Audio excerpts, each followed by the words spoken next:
You are now watching The Meech. I cannot believe the day is finally here. The remake of Paper Mario The Thousand Year Door is actually a thing. This has got to be one of the most surprising things Nintendo has ever done, for quite a few reasons.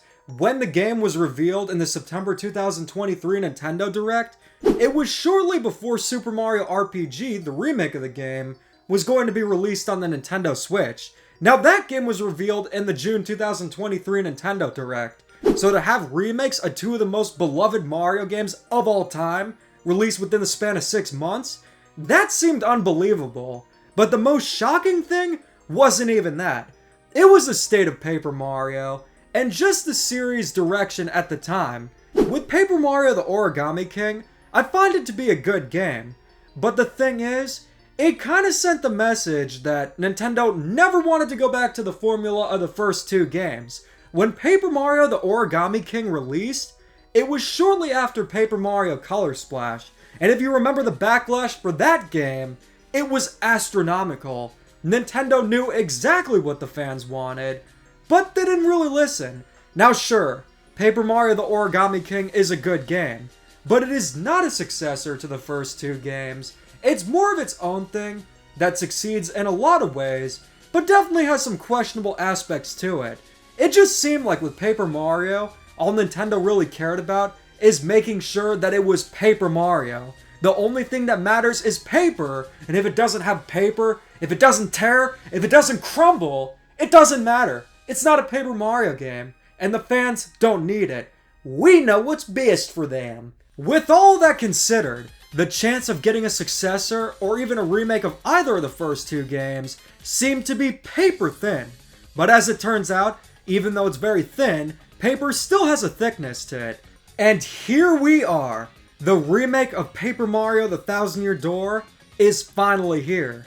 Paper Mario The Thousand Year Door is one of my favorite games of all time, and it's a favorite of many others as well. With that being said, I wanted to do a first impressions video about the remake of the game. I'm definitely doing a full-on Trash or Treasure episode of the game, but in the meantime, I wanted to share my thoughts on the game, more specifically, some of the criticisms I've been seeing. The frame rate of the game and even the music have been criticized a lot, and I wanted to address those criticisms, that way you guys would get to know if they're truly a problem, and if they impact the remake in a negative way. I'm currently up to Chapter 2, so some thoughts might not be final, but with that being said, here are my first impressions of the Paper Mario The Thousand Year Door remake. If you've ever played the original that released on the GameCube back in 2004, you should know what to expect with the remake. This is a very faithful remake to the original game. Now with the term faithful remake, it's a term that used to send chills down my spine, mainly because that term was used to justify the doo-doo dookie garbage dumpster fire that was Pokemon Brilliant Diamond and Shining Pearl. But with Super Mario RPG, and now this game's remakes, the term faithful remake has a lot clearer of a definition. The term faithful remake should be used for a game like this, where it takes the source material, remakes it, but keeps things true to the original's vision. Starting off with the gameplay, it is pretty much unchanged from the original. The main gameplay of Paper Mario The Thousand Year Door consists of exploring the overworld and battling enemies. There are a few quality of life improvements. In the overworld, you have more direction with the hammer that you can use, and you can also swap partners on the fly. Some nice quality of life improvements, but very much unchanged from the original.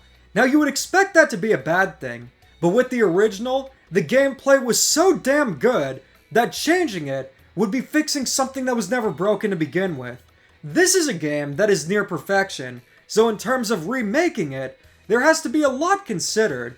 Honestly, I think it's for the better that they didn't try to reinvent the wheel with the gameplay, because there was nothing wrong with it before, but in terms of what they could have remade, the main thing that could have definitely been improved is the presentation, and that has nothing to do with the original game's vision.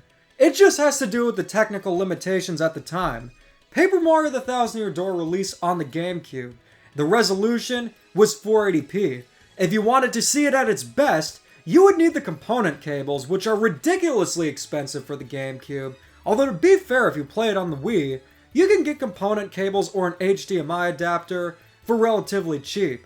So it is definitely possible to see the game at its best. But even with component cables, and even with Dolphin if you upscale it, it's still going to be a GameCube game. The game wasn't designed to be in HD, and it just wouldn't have things like more detailed environments and textures, and more effects. But with the Nintendo Switch, the game is fully remade to be in glorious HD. Yeah, at this point, it's kind of a punchline how underpowered the Nintendo Switch is, but considering how Nintendo knows how to use the hardware, they can produce some really impressive games. And I gotta say, even only playing Chapter 1, this has got to be one of the most impressive looking Nintendo Switch games ever released. This game just blew me away. It is absolutely gorgeous. The environments look stunning. There is a lot of detail, the colors are vibrant, and it overall looks beautiful. Now I have to beat the game to finalize my opinion, but from what I've played, this is easily one of the best looking Nintendo Switch games. It is up there with Luigi's Mansion 3. The real question is it going to end up looking even better than Luigi's Mansion 3? Because if that's the case, it's going to be the greatest looking Nintendo Switch game of all time. Another aspect of the presentation I absolutely love is how the designs for the enemies and items are retained from the original. If you look at the enemies, you'll notice that a lot of them look very different than their modern looks. Take a look at Dry Bones, or Dull Bones as he's called in this game. He looks different than Dry Bones usually does, even in the modern Paper Mario games. And if you look at the items, they have a retro look to them, specifically with the Fire Flower using its Super Mario World design. With the first two Paper Mario games, a lot of inspiration for the designs was taken from Super Mario World and Yoshi's Island, and seeing the designs return in glorious HD is really cool. But another aspect of the presentation that's really an improvement are with the animations. If you played the original Thousand Year Door, the animations for basic actions like walking, using the hammer, they're very similar here, but there are a lot of new animations added, and comparing them to the modern Paper Mario games, specifically Paper Mario Color Splash and Paper Mario the Origami King, there is a lot more to the animations, which is great. Paper Mario Color Splash and Paper Mario the Origami King are beautiful looking games, but I've never been a fan of the animations. If you look at Mario's walking animation, it has a stop motion look to it and he only has about 2 frames of animation. It looks like an episode of Terrence and Phillip. Hey Terrence, why are animations in Paper Mario? I don't know, Phillip! Remind me! Ah! The main selling point of the remake is the remade visual presentation, and I gotta say, it is absolutely incredible and does not disappoint. Music, on the other hand, has also been remade, and the thing is, this has been a common criticism. I've seen a lot of people not like the music in the remake and prefer the music of the original. And I gotta say, I've only played up to the first chapter. I just beat Hooktail. But the music that's been remade, I honestly prefer the original so far. Now, I've talked to people who played more of the game, and they say as you progress, the music gets better. It's not that the music is bad, I just think that the original sounded better. There is a badge you can use to switch over to the original GameCube soundtrack, and you can get it very early on in the game. But for my first playthrough, and for the Treasure Treasure episode, I'm going to be listening to the new soundtrack, and I want to give it a fair chance. But again, when you remake a game that is near perfection, it's very hard to make something that's already incredible even better. And I can see how people would prefer the original music, or even prefer the new one. But personally, I'm kind of with the general consensus that yeah, maybe the original soundtrack is better. Now, the main criticism of the game is the frame rate.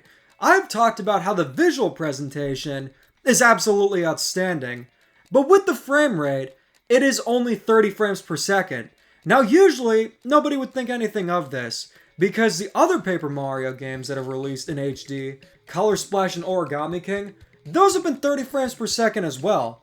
But the original game on the GameCube was 60 frames per second, so that made it seem very weird. But the thing is, when you actually take a look at the visual presentation, it's clear that they prioritized resolution and detail of the environments over the frame rate in order to make the game look beautiful and keep it running smoothly. That's likely why they kept it at 30 frames per second. And for a game like this, it's not bad at all. Would 60 frames per second be ideal? Sure. But the 30 frames per second, it's nowhere near as big of an issue as people claimed it would be. The only time where I found it really noticeable was during the intro when I first started playing the game. And that's only because I remember playing the original in 60 frames per second. But after a minute, you get used to it right away. In fact, this isn't even the first time it's happened for a Mario RPG. If you're one of the 10 people that played the remake of Mario & Luigi Bowser's Inside Story, that game was 30 frames per second while the original was 60. And playing through the game, the frame rate wasn't even an issue. And I honestly preferred the way the game looked over the original, which is why I find that to be the definitive version of Bowser's Inside Story. But with this game being 30 frames per second, not an issue at all to me. I can see how it would be for some. But if I had to choose between the game being 60 frames per second and having lower graphical fidelity, or being 30 frames per second but having high graphical fidelity, I would choose the latter. But the thing is, it appears that this game will not be 30 frames per second forever. It might also not be 900p forever. Because in the code of the game, it was discovered that there is support for 4K. And I think you know what that means. And if you need more evidence that the Switch 2 will be backwards compatible, look no further than the button prompts in the game. If you look at the button prompts, the Y, B, A, and X buttons are color-coded, just like the Super Famicom. So it appears for the Nintendo Switch 2, it'll be 4K, have Super Famicom style buttons, and will be backwards compatible. And it's really cool that all of this is pretty much confirmed in the remake of Paper Mario The Thousand Year Door.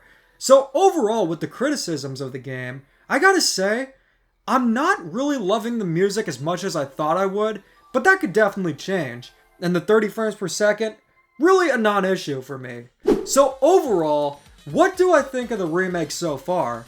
Honestly, it is incredible. This is easily my favorite game that is released this year. It's been a while since a game hooked me. When I was playing Princess Peach Showtime, I enjoyed what I played, but I didn't have the urge to consistently go back to it. But after I finished the first impressions, I'm going right back to my Switch to play more of the game. Expect a full-on Treasure episode of the game within the next few weeks. And I'm also considering doing Paper Mario The Thousand Year Door versus Paper Mario The Origami King. It's gonna be a very interesting battle for sure. So what do you guys think? Who is your favorite partner in Thousand Year Door? Let me know in the comments, and as always, keep calm and da-da on.